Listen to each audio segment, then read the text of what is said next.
तर जे व्यक्ती विचार द्या त्या विचारणाऱ्या व्यक्तीच्या पाठीमागे तर राहण्याचं काम किमान केलं पाहिजे आपल्याला.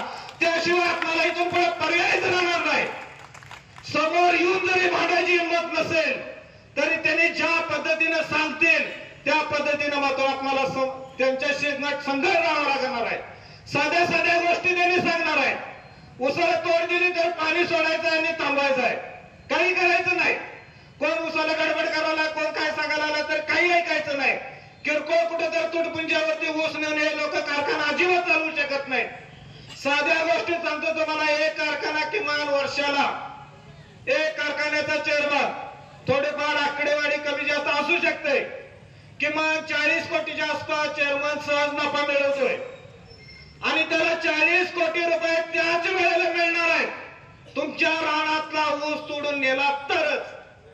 तो जर म्हणणार मी ऊस तोडत नाही, कारखाना बंद करतो, त्याच्या बाप जन्मी कधी घटणार नाही का. त्याच्या पुढे ते 40 कोटी रुपये दिसतात, त्याच्या पुढे त्याला फॉर्च्युनर गाडी दिसते, त्याच्या पुढे त्याला परदेशात त्याला जमीन घ्यायची असते, हे सगळं दिसतंय. त्यासाठी तो त्याला तुमचा ऊसच न्यावा लागणार आहे. आता ऊस आणल्याशिवाय साखर होणार नाही, साखर मिळाल्याशिवाय त्याला पैसे मिळणार नाहीत. परंतु ते 5-6 जण जे लोक आहेत ते युनिटी करून गप्प बसले आहेत आणि आम्ही सगळे विस्कटलेले लोक आहोत. आम्ही जर एकत्र आलो तर हे काही करणार नाहीत. आम्ही म्हणतील तेवढा दर देतील, पदरच्या खिशाला देत नाहीत. आमचे पैसे त्यांच्याजवळ आहेत, त्यांच्या जवळ शिल्लक आहेत, ते फक्त द्यायची हिंमत नाही त्यांची, त्यामुळे ते करत नाहीत. असं इथून पुढे ध्यानात ठेवा. या व्यासपीठावर मी एक सांगतो, त्या पोलीस प्रशासनाला सुद्धा सांगतो, आम्हाला नक्षलवादी बनवू नका. आम्ही आमच्या आयुष्यात अखंड आयुष्यभर मरणच बघितलंय.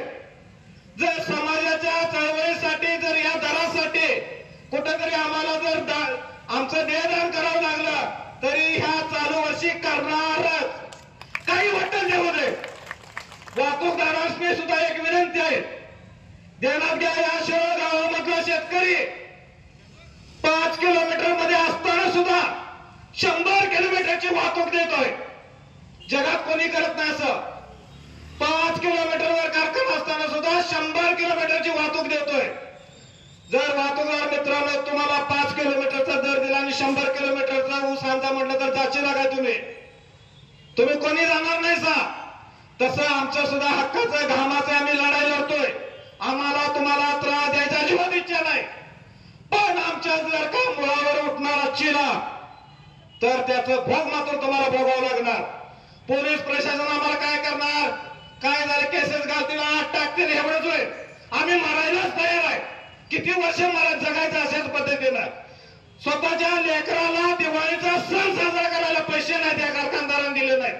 ते हे कायदेशीर असताना 2013चा कायदा काय सांगतोय की जे 70-30 प्रमाणे पारवलं त्यांचे पैसे द्यायचे आणि मगच पुढचा गरीब हंगाम चालू करायचं.